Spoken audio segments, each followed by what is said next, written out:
नमस्कार, मैं हूं आपके साथ आरती सिंह आजाद और रुक करते हैं खास खबरों की ओर। शिक्षक दे रहा जैविक खेती को बढ़ावा। 4 वर्ष की मेहनत से खेती को कर दिया हरा भरा। राजगढ़ जिले के नरसिंहगढ़ ब्लॉक के ग्राम पिपलिया रसोड़ा निवासी सारीग्राम पालीवाल पेशे से शासकीय शिक्षक है। ग्राम पानिया के शासकीय हाई स्कूल के प्राचार्य पद पर सेवा दे रहे हैं और साथ में जैविक खेती भी करते हैं। सबसे खास बात यह है कि शिक्षक सालीग्राम पालीवाल छुट्टी के दिनों में और स्कूल से घर लौटने के बाद अपना अधिकांश समय जैविक खेती पर देते हैं। ग्राम पिपलिया रसोड़ा में शिक्षक के पास पुस्तैनी भूमि है, जिसमें विगत 4 वर्षों से जैविक खेती कर रहे हैं। छोटी छोटी तकनीक का उपयोग कर मिट्टी और उससे उत्पादित होने वाली फसल को जहर मुक्त बना रहे हैं। उन्होंने अपने क्षेत्र के अन्य किसान भाइयों को जैविक खेती के लिए प्रेरित करने, साथ ही जैविक उत्पाद के प्रचार प्रसार भी कर रहे हैं। शिक्षक ने बताया कि वह अपने खेत में जैविक कृषि तकनीक का प्रयोग करते हैं और शून्य लागत पर आधारित कृषि पर जोर दे रहे हैं, क्योंकि वर्तमान परिदृश्य में सबसे बड़ी मुश्किल मजदूरों को जुटाना, साथ ही रासायनिक खाद, बाजार से बीज और कीटनाशक खरीदना बहुत महंगा पड़ता है। साथ ही इन सामग्री से उत्पादित फसलें जहरीली भी होती हैं। इसलिए उन्होंने जैविक कीटनाशक एवं जैविक उर्वरकों का प्रयोग 4 वर्ष पूर्व से ही शुरू कर दिया था। स्वयं प्राकृतिक विधि से फार्म पर ही तैयार करते हैं। फार्म पर 8 पशुधन उपलब्ध है, जिनसे प्राप्त गोबर, गोमूत्र, दूध, दही और घी से भी फसल उत्पादन में सहायता लेते हैं। वही शिक्षक का कहना है कि जैविक खेती से लागत कम हो चुकी है और खेती में मुनाफा बढ़ गया है। वही 4 बीघा भूमि में 4 वर्ष कई फलदार और औषधि पौधे लगा चुके ही हैं। वही वर्ष भी अपने खेत में हरी सब्जियां भी पैदा कर रहे हैं, जो खुद अपने परिवार वाले तो खाते ही और अपने घर आने वाले मेहमानों को भी खिला रहे हैं। साथ ही शिक्षक ने सभी किसान भाइयों से अपील की है कि कम से कम 1-2 बीघा में जैविक खेती करने की अपील की है। देखिए पूरी खबर मंडावर से होकम प्रजापति की रिपोर्ट। आज हम पहुंचे हैं राजगढ़ जिले के ग्राम पीपलिया रसोड़ा में। पीपलिया रसोड़ा यह है पचौर से कुछ ही दूरी पर पीपलिया रसोड़ा है। तो ये शिक्षक महोदय हमारे पालीवाल जी है, शासकीय हाई स्कूल पानिया के प्राचार्य महोदय भी है। इनकी यहाँ से मैं रोज़ निकलता हूँ तो इनके खेत पर हरियाली हमेशा दिखती है, लेकिन आज मेरा भी मन दौड़ा कि चलो आज सर से मुलाकात करें।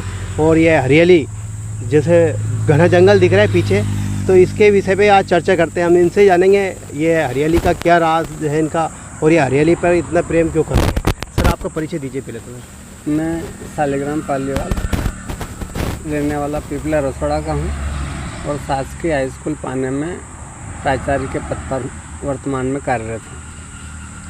सर जिस प्रकार से आपने जो कृषि फार्म पर आपने ये नर्सरी तैयार करी, पेड़ पौधे लगाए, और आप बताया जा रहा है कि जैविक खेती करते हैं, तो क्या है इसका उद्देश्य और जैविक खेती क्यों कर रहे हैं आप?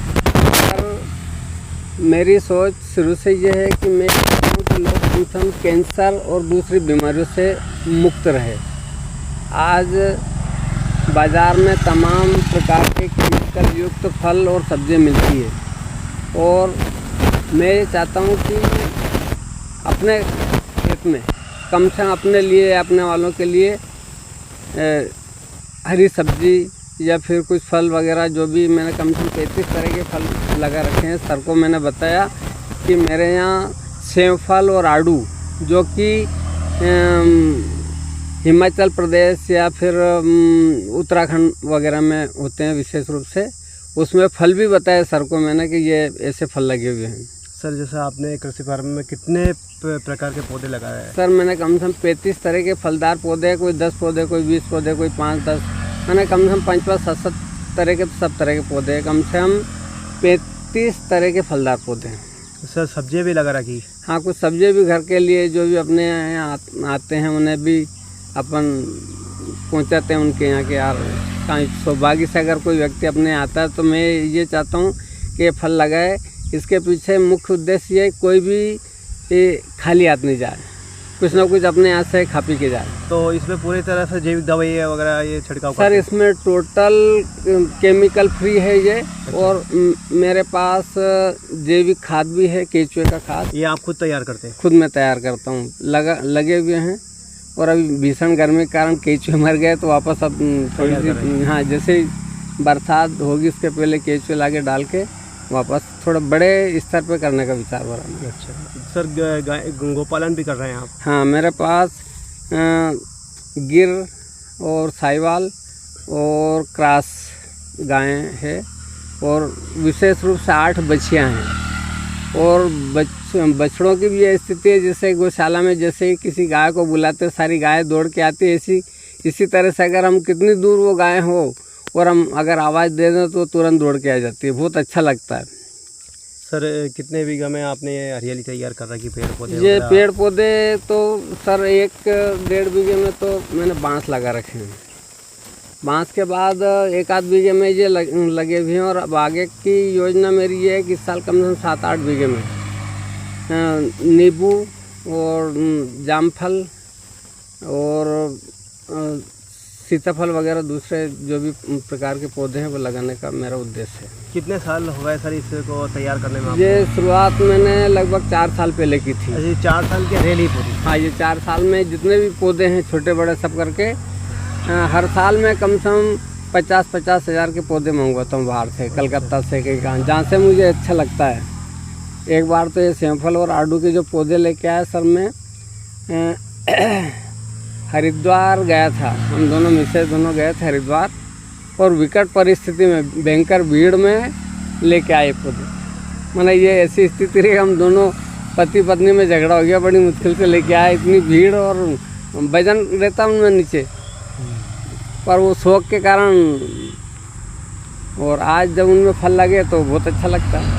सर जिस प्रकार से लोग आज कीटनाशक उपयोग कर रहे हैं किसान लोग, उनके लिए क्या संदेश देना चाहते हैं? सर मैं आप खेती भी करते हैं तो वो भी जैविक खेती करते हैं। सर मेरी ये इच्छा है कि आने वाली पीढ़ी को अगर अपने को कैंसर मुक्त करना है, बचाना है हमारी आने वाली पीढ़ी को, तो पेस्टिसाइड का नहीं के बराबर उपयोग करें।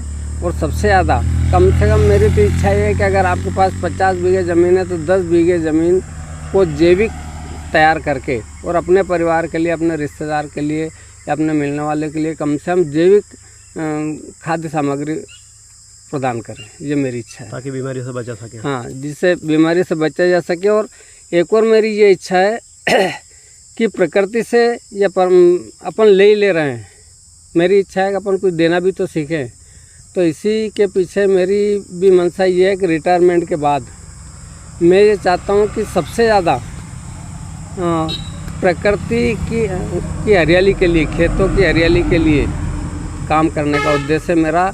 जबकि लोग मेरे से कहते हैं यार रिटायरमेंट करने के बाद कहने की दुकान डालना, लेकिन मेरी इच्छा नहीं है कि मैं दुकान डालूं।